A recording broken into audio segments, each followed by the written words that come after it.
अनु के मन में कई सवालों के तूफान उठ रहे थे। उसकी यादों में हर बार एक चेहरा, एक चीख और एक अंधेरा कमरा चमक जाता था। वह जानती थी, उसके सारे सवालों के जवाब कहीं न कहीं आर्यवर्धन से जुड़े हैं। और उन जवाबों का रास्ता जाता है उसी घर की तरफ, जहां एक दरवाजा है। ऐसा दरवाजा जिसे खोलने की किसी ने आज तक हिम्मत नहीं की। वही बंद दरवाजा जो आर्यवर्धन की हवेली की एक अंधेरी कोठरी में है। 5 नवंबर के बाद की कहानी में अनु अब पहुंच चुकी है उस हवेली में। घर में कदम रखते ही उसकी धड़कन तेज हो जाती है, जैसे कोई अदृश्य शक्ति उसे उस दरवाजे की तरफ खींच रही हो। वह जानती है, इस दरवाजे के पीछे एक इतिहास दफन है, एक जीवन दफन है, और शायद उसका खुद का अतीत भी। लेकिन अनु अकेली नहीं है।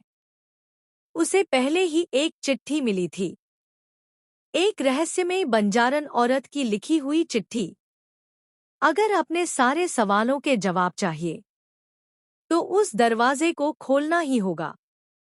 तुम्हारे सब जवाब उसी के पीछे हैं। चिट्ठी ने अनु के संदेह को सच साबित कर दिया। भय को निगलते हुए, कांपते हाथों से वह उस दरवाजे की कुंडी पकड़ती है, और धीरे धीरे दरवाजा चरर की आवाज के साथ खुलता है। अंधेरे में कदम रखते ही उसकी सांसें थम जाती हैं। उसके सामने एक बड़ा सा फ्रेम, किसी आदमी की तस्वीर, और उसके ठीक नीचे एक कुर्सी पर बंधी एक औरत। एक औरत जिसे देखकर अनु की आंखें फटी रह जाती हैं। उसका चेहरा बालों से ढका है, पर उसके शरीर, उसकी साड़ी, उसकी कलाई के निशान सब बता रहे थे कि वह यहाँ बहुत समय से कैद है। उसकी मौजूदगी अनु के दिमाग में बजती घंटियों को तेज कर देती है। क्या यही राजनंदिनी है? वही राजनंदिनी जिसके रूप में अनु खुद का पुनर्जन्म मानती है? अनु को अब पूरा यकीन हो जाता है, जो भी यादें उसे सपनों में दिखती हैं, वही औरत है जो कुर्सी पर बंधी हुई है। अनु आगे बढ़ती है, उस कैद औरत का चेहरा देखने ही वाली होती है कि तभी कमरे की लाइटें तड़तड़ाने लगती हैं, जैसे कोई चेतावनी दे रहा हो, आगे मत बढ़, राज मत खोल। लेकिन अनु रुकती नहीं।